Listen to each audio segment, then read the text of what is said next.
Are you ready to take your business to the next level? Discover new strategies and tactics as Susan Solovic interviews today's top business leaders and entrepreneurs to reveal their stories and insights. Now, the host of the 1% Edge, the small business expert, Susan Solovic. Hello, and yes, I'm Susan Solovic, the small business expert, and you're listening to the 1% Edge podcast. Thanks for joining me. As a business leader or owner, you have a huge problem on your hands. Your team isn't as engaged and energized about your business as you think. Many of them are stressed out and burned out. It's affecting their health, their confidence, their productivity, and your ability to grow and prosper. Highly performing businesses today have high-performing teams. It's critical in order to be creative, innovative, and competitive in today's market. So take a look around. Does your team look like it's on life support? If so, listen up. And joining me today on the program is Jenny Evans, and she is obsessed with human performance and has created a career and life designed around maximizing her own potential and helping others do the same. She is the CEO of Powerhouse Performance and the author of The Resiliency Revolution, Your Stress Solution for Life, 60 seconds at a time. Jenny, thanks for joining me. Absolutely. Thanks for having me. So Jenny, in your bio, and I mentioned it in the introduction, you say you're obsessed with human performance. What does that mean? Yeah.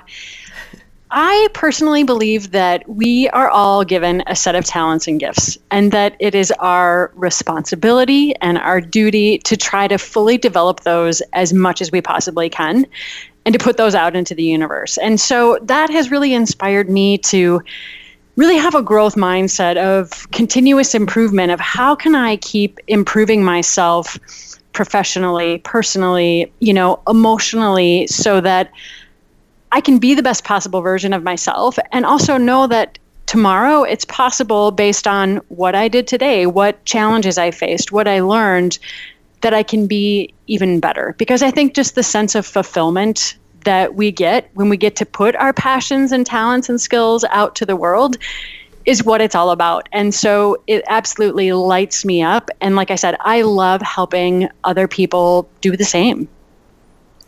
Well, I think that's wonderful, by the way. And I also believe that we all have special gifts, and the more we put them out there to the universe, it's wonderful. But we've got to be constant learners, particularly in this day and age when everything's changing so rapidly.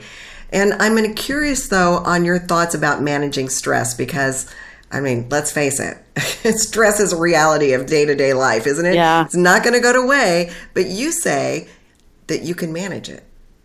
Well, actually, I think managing it or even reducing it is sort of a false promise, because, how many of you out there think suddenly your job is going to start asking less of you? It's going to get a lot easier, more predictable, less change. Like, that's never going to happen.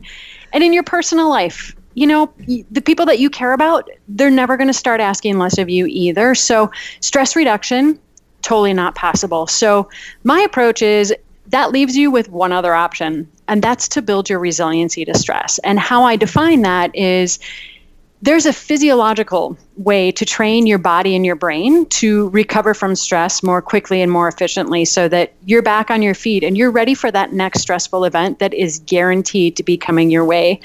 And it's also possible to raise your threshold for stress so that you can successfully deal with a lot more. So I really approach it as stress is not a psychology problem. It's a chemistry problem. And there are ways to actually change and correct that chemistry that allows us to be more resilient to the ever-increasing nonstop demands of life, and especially business. So how do you do that, though? That's an interesting concept. Resiliency, yep, I get it. But how do you really put that into play? Yeah. So the reason why I called my book The Resiliency Revolution, and it's a big R, a small R with a big E, that has a lot to do with evolution, that we're biologically hardwired to respond to stress in a certain way. And it's a very intelligently designed system that's allowed us to survive as long as we have.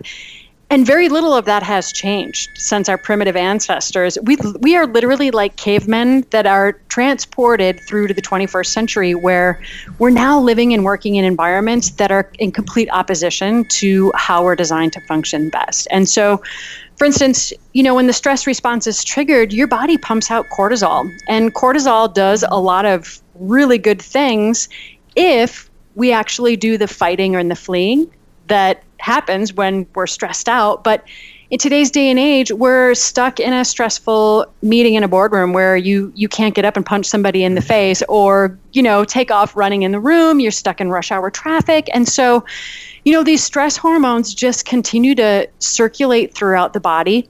They kill cells in our brain related to memory and learning. They also take the advanced portion of our brain offline and put the old primitive portion in charge, which is why we'll do ridiculous things when we're stressed out.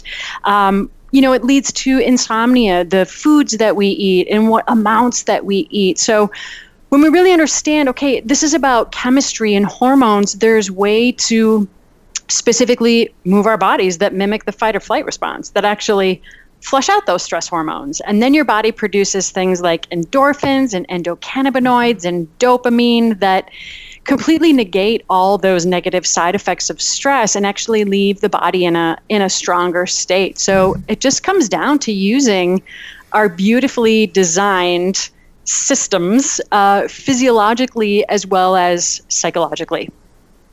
Now, I mentioned in my opening that business leaders and owners today need really high-performing teams in order to be innovative, flexible, agile, in order to take advantage of everything that's going on in this crazy, complex world. But stress, obviously, is the number one cause of illness. It's when you're stressed out, you're burned out, you're really not productive, you're not creative. What would you say to businesses that are kind of stuck in this rut and unable to turn things around? Yeah. I think sometimes we really don't realize how much stress is affecting our day-to-day performance, because it is all these just little things that add up. But like I said, stress changes the parts of your brain that you actually have access to. So you become very highly reactive. You go into survival mode. You become